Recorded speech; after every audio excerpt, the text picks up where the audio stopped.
डहरिया बतावले जा, डहरिया बतावले जा, गुरु हमर भूलली डहरिया बतावले जा।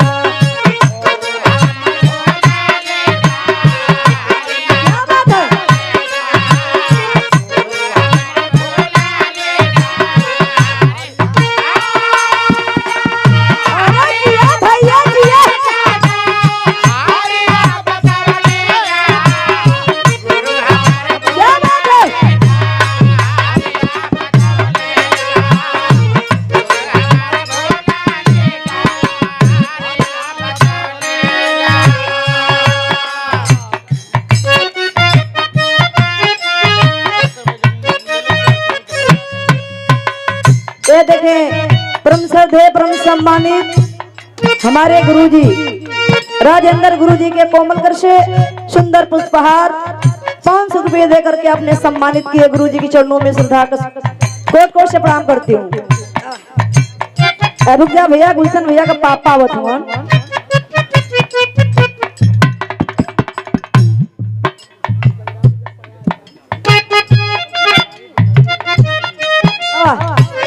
डहरिया बतावले जा, डहरिया बतावले जा, गुरु हमर भूलली डहरिया बतावले।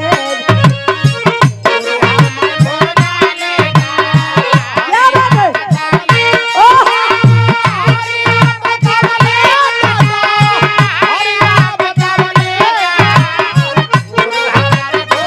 क्या बात है?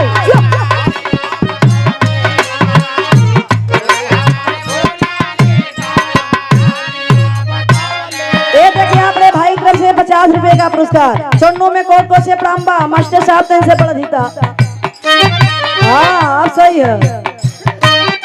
ये आत्मा रूपी दुल्हन जब माई के गर्भ में बेटा चाहे बेटी पलेला तो भगवान से कहला, हे मालिक जल्दी हमके नरक से बाहर कर, दुनिया में ले चला। चला तब तार भाव भजन कर, लेकिन अइला के बाद लोग भुला जाला। एक सत्य है, जन्म है तो मरण भी है। कहना है अरे भूला गईलू रानिया, भूला गईलू रानिया, भूला गईलू रानिया, 5 ठग हरवन में भूला गईलू रानिया।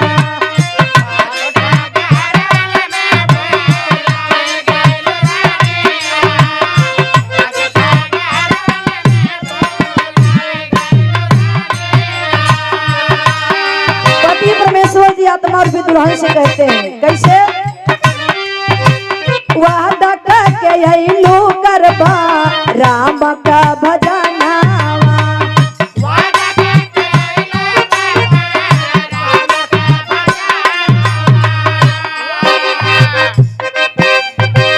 खेल खेलवाड़ में भी तवलू बचपना।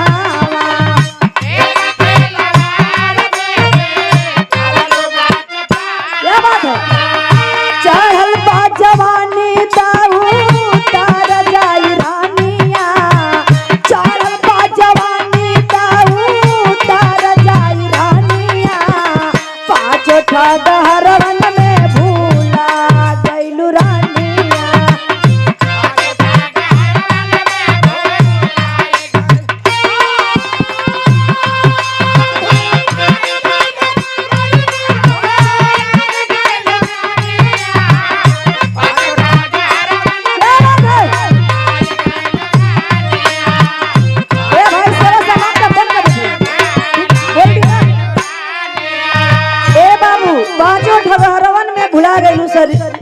रनिया ये शरीर जो 5 तत्व से बना है, पूरा समझा भर के समय नहीं बा।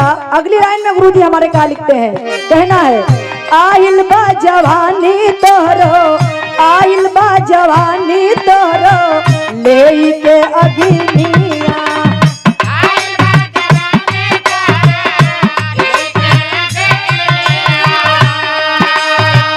घूम घूम उतारे लगलू सब ही के पानिया,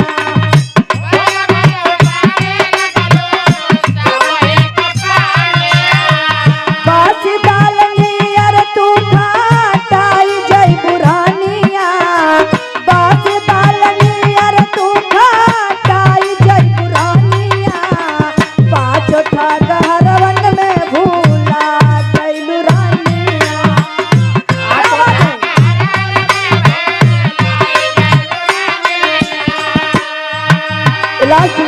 निर्गुण का। एक लाइन छोड़ दे ठीक है बोल के, ए बाबू जब ये बुढ़ौती आवेला ठोकर लेके आवेला, केहू का बेटा पत्तो अपने माई बाप का सेवा करत हुअन, केहू का बेटा पत्तो अपने माई बाप के लतियावत हुअन।